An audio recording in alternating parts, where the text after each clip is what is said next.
દશામાની વાર્તા. વ્રતની વિધિ. દશામાનું વ્રત અષાઢ વદ અમાસથી શરૂ થાય છે. પ્રાતઃકાળે સ્નાન કરી ધૂપ દીવો કરી શ્રદ્ધાપૂર્વક દશામાની કથા સાંભળવી.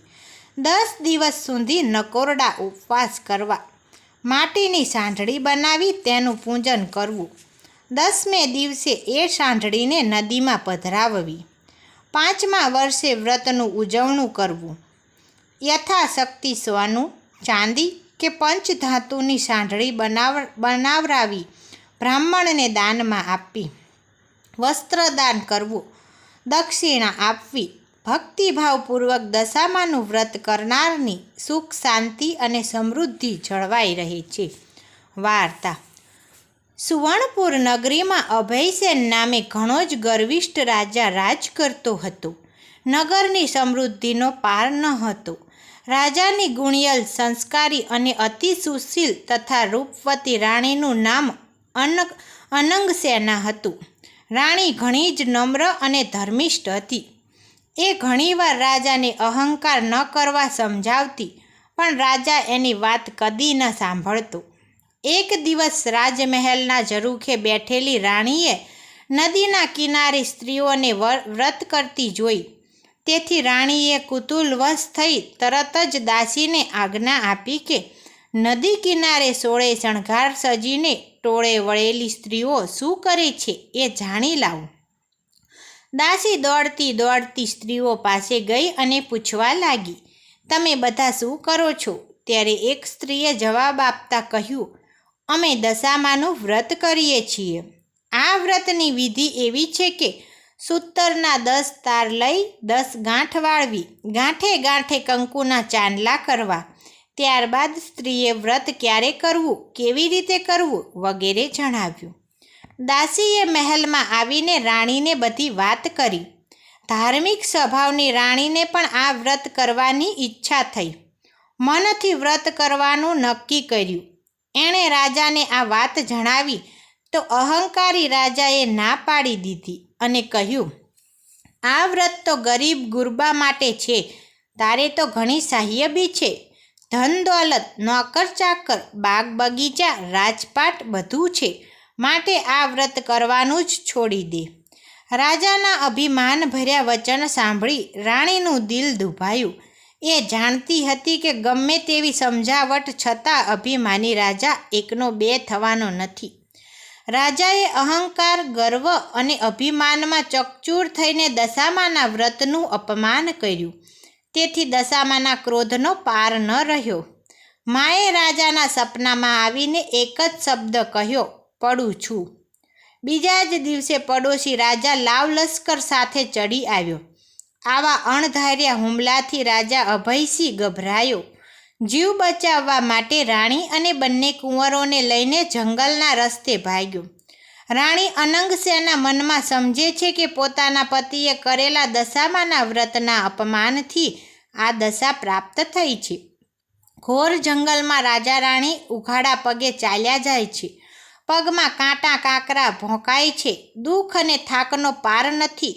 કુંવરો તરસ્યા થયા છે. એટલામાં એક વાવ આવી. રાજા પાણી લેવા માટે વાવમાં ઉતર્યો. પાછળ બંને કુંવરો ઉતર્યા તો દશામાએ અદૃશ્ય રહીને બંને કુંવરોને ખેંચી લીધા. કુંવરોને અદૃશ્ય થઈ ગયેલા જાણી રાણી વિલાપ કરવા લાગી. રાજા પણ મનમાં સમજી ગયો કે નક્કી આ દશામાનો કોપ છે. એ રાણીને આશ્વાસન આપતા સમજાવે છે કે જેણે આપ્યા એણે લઈ લીધા, હવે એ જ આપશે. રુદન કરતી રાણીને સમજાવતો રાજા આગળ ચાલ્યો. થાકના લીધે બંનેના પગ ઘસડાય છે. પગમાં વેઢા વેઢાના કાંટા ભોંકાઈ ગયા છે. તેથી પીડાનો પાર નથી. રસ્તામાં એક વાડી આવી. રાજાને થયું કે હાશ, 2 ઘડી વિસામો તો મળશે. પણ રાજાએ વાડીમાં જેવા પગ મૂક્યા તો ખીલેલા ફૂલો કરમાઈ ગયા. વાડીનો માળી વિચાર કરવા લાગ્યો કે નક્કી આ માણસ પાપી પગલાનો છે. તેથી માળી લાકડી લઈને રાજાને મારવા દોડ્યો. રાજા રાણી માંડ માંડ બચીને ભાગ્યા. જીવનથી હતાશ થઈ ગયેલા ભિખારી જેવી હાલતમાં બંને એક નગરમાં આવ્યા. એ નગર રાજાની બહેનનું હતું. રાજાને આશા હતી કે બહેન જરૂર આશરો આપશે. એણે પાદરેથી પોતાની બહેનને સંદેશો મોકલ્યો કે તેનો ભાઈ આવ્યો છે. બહેને પોતાના ભાઈને સોનાની ગાગરમાં સુખડી મોકલાવી અને સાથે સોનાની સાંકળી મૂકી. પણ સોનાની ગાગર પિત્તળની બની ગઈ, સુખડી ઈંટના કટકા બની ગઈ અને સોનાની સાંકળીના બદલે ફૂંફાડા મારતો કાળો નાગ નીકળ્યો. રાજા વિચાર કરે છે કે મારી સગી બહેન મને મારી નાખવા આવું ન કરે. નક્કી આ દશામાના કોપને કારણે જ થયું છે. આવો વિચાર કરી રાજાએ ગાગર ત્યાં જ દાટી દીધી અને રાણીને લઈને આગળ ચાલ્યો. ચાલતા ચાલતા એક નદી આવી. નદીના કાંઠે ચીભડાના વાડા છે. રાજા બે હાથ જોડીને વાડાના માલિકને કરગરવા લાગ્યો કે ભાઈ, 7 દિવસના ભૂખ્યા છીએ, દયા કરીને એક ચીભડું આપ. ખેડૂતને દયા આવવાથી એક ચીભડું આપ્યું.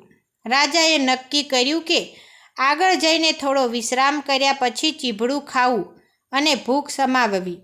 પૂર્વે બન્યું એવું કે એ ગામના રાજાનો કુંવર 2 દિવસ પહેલાં રિસાઈને ભાગી ગયો હતો. સિપાહીઓ કુંવરની શોધમાં નીકળ્યા હતા. દશામાના કોપના કારણે રાજાના હાથમાં જે ચીભડું હતું એ કુંવરનું માથું બની ગયું. આ માથા પર નજર પડતા જ સિપાહીઓએ દોડીને રાજા અભયસેનને પકડી લીધો. દોરડાથી બાંધીને લાતો મારતા નગરમાં લઈ ગયા. નગરના રાજાને બધી વાત કરી. રાજાએ પોતાના કુંવરની હત્યા કરવા બદલ અભયસેનને કાળ કોટડીનો હુકમ આપી બંદીખાનામાં નાખી દીધો.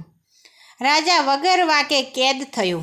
તેથી રાણી અનંગસેના પર દુઃખનો પહાડ તૂટી પડ્યો. એ રોજ જંગલમાં જતી, લાકડાનો ભારો લઈ આવતી. એ વેચીને જે પૈસા મળે એમાંથી પેટનો ખાડો પૂરતી. આમ દિવસો પર દિવસો પસાર થવા લાગ્યા. અષાઢ મહિનો આવ્યો. અનંગસેનાએ અષાઢની અમાસે એટલે કે દિવાસાના દિવસે દશામાનું વ્રત શરૂ કર્યું. દશામાના વ્રતના 10 દિવસ નકોરડા ઉપવાસ કર્યા અને માની ભક્તિ કરી.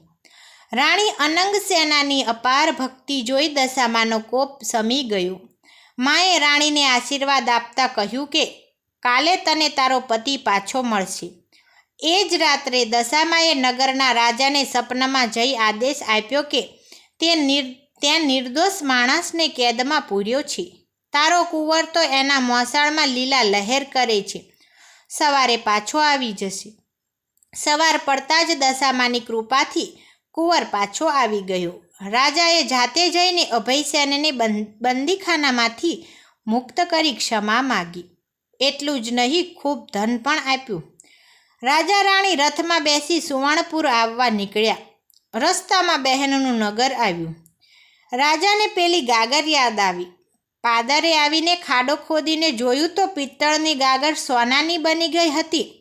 ગાગરમાં સોનાની સાંકળ અને સુખડી હતી. એટલામાં બહેન પણ આવી. આગ્રહ કરીને ભાઈ ભાભીને ઘેર લઈ ગઈ. 2 દિવસ રોકાઈને રાજા રાણી આગળ ચાલ્યા. રસ્તામાં વાવ આવી.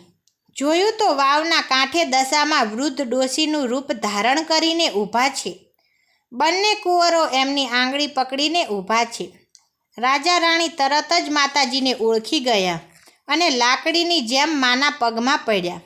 દશામાએ અસલ સ્વરૂપમાં આવી દર્શન આપતા કહ્યું, હે રાજા, તે અભિમાન આણીને મારા વ્રતનું અપમાન કર્યું હતું. તેથી તારા પર હું કૃપાયમાન થઈ હતી. પણ હવે તારો ગર્વ ગળી ગયો છે. વળી તારી રાણીએ ભાવથી મારું વ્રત કર્યું છે. તેથી હું પ્રસન્ન થઈ છું. તારું રાજ તને પાછું મળી જશે.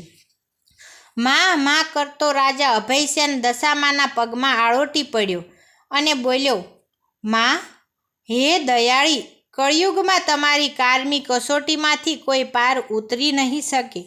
માટે આવો કોપ કદી ન કરશો. દશામાં મીઠું મધુર હાસ્ય વેરતા બોલ્યા, તારી વાત કબૂલ કરું છું. કળિયુગમાં જે કોઈ મારી કથા સાંભળશે કે સંભળાવશે તેની દશા સદાય સારી રહેશે. આમ કહી દશામાં અદૃશ્ય થઈ ગયા. રાજા રાણી બંને કુંવરો સાથે પોતાના રાજ્યમાં આવ્યા. અભયસેનના સેનાપતિએ પડોશી રાજાને હરાવી રાજ પાછું મેળવ્યું હતું. રાજા રાણી આનંદપૂર્વક દિવસો પસાર કરવા લાગ્યા. હે દશામાં, જેવા રાજા રાણીને ફળ્યા તેમ વ્રત કરનાર સર્વને ફળજો. જય દશામાની.